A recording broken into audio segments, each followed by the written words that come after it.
Hi ಸ್ನೇಹಿತರೆ, ನಮಸ್ಕಾರ. RCBಯ players ಯಾವ ಮೊಮೆಂಟಮ್ ಇದ್ದಾರೆ, ಯಾರ ಫಾರ್ಮ್ ಹೇಗಿದೆ ಅನ್ನೋದ್ರ ಬಗ್ಗೆ ನಿಮ್ಮ ಸೂಪರ್ ಟಿವಿ ನಿರಂತರವಾಗಿ ಅಪ್ಡೇಟ್ಸ್ ಅನ್ನು ನೀಡ್ತಾ ಬಂದಿತ್ತು. ಈ ಬಾರಿ ಮತ್ತೊಬ್ಬ ಫಿನಿಷರ್ ಬಗ್ಗೆ ಮಾತನಾಡುವಂತ ಸರದಿ.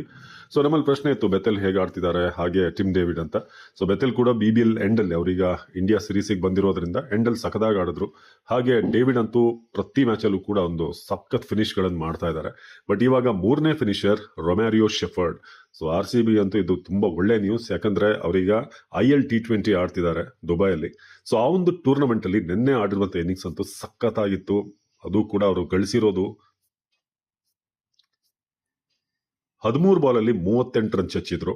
ಸೊ 186 ರನ್ ಅವರೊಂದು ಬ್ಯಾಟಿಂಗ್ ಸಹಾಯದಿಂದ ಮುಂಬೈ ಎಮಿರೇಟ್ಸ್ ಟೀಮ್ ಗಳಿಸುತ್ತೆ 20 ಓವರ್ ಅಲ್ಲಿ. ಆದ್ರೆ ಅದರಲ್ಲಿ 1 ಓವರ್ ನಲ್ಲಿ ಅಲಿ ಖಾನ್ USA ಬೌಲರ್ಗೆ ಹೊಡೆದಂತ ರೀತಿ ಸಖತ್ತಾಗಿತ್ತು. ಬರೀ 5 ಬಾಲ್ ಅಲ್ಲಿ 26 ರನ್ ಹೊಡೆದ್ರು, 3 ಸಿಕ್ಸ್, 1 ಬೌಂಡ್ರಿ.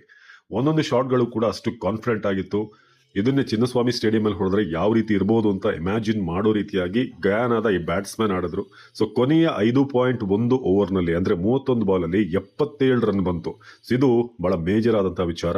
ಸೊ ಈ ತರದ್ದೇ ಫಿನಿಶ್ ಏನಾದ್ರೂ ನಮ್ಗೆ RCBಗೆ ಸಿಕ್ಬಿಟ್ರೆ ಈ ಸಲ ಅಂತೂ ನಮ್ಮ ಟೀಮ್ ಟಾಪ್ ನಾಚ್ ಆಗಿರುತ್ತೆ.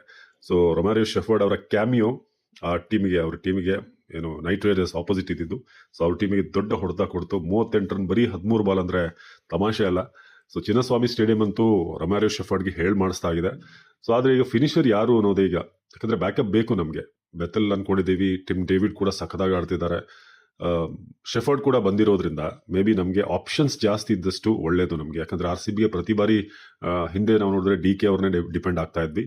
ಬಟ್ ಇವಾಗ ಮೂರ್ ಜನ ಫಿನಿಷರ್ಸ್ ಸಿಕ್ಕಿದ್ದಾರೆ, ಜೊತೆಗೆ ಜಿತೇಶ್ ಶರ್ಮಾ ಕೂಡ ಇರೋದ್ರಿಂದ ನಾವು ಒಂದೊಳ್ಳೆ ಟ್ರ್ಯಾಕ್ ಅಲ್ಲಿ ಇದೀವಿ ಅಂತ ಹೇಳ್ಬೋದು. ಸೊ ನೀವು ನೋಡಿದ್ರೆ ಹೇಗಿತ್ತು ನಿನ್ನೆಯ ಶೆಫರ್ಡ್ ಅವರ ಇನ್ನಿಂಗ್ಸ್? ಆ ಮ್ಯಾಚ್ ನೋಡಿದ್ರೆ ದಯವಿಟ್ಟು ಕಮೆಂಟ್ ಮಾಡಿ.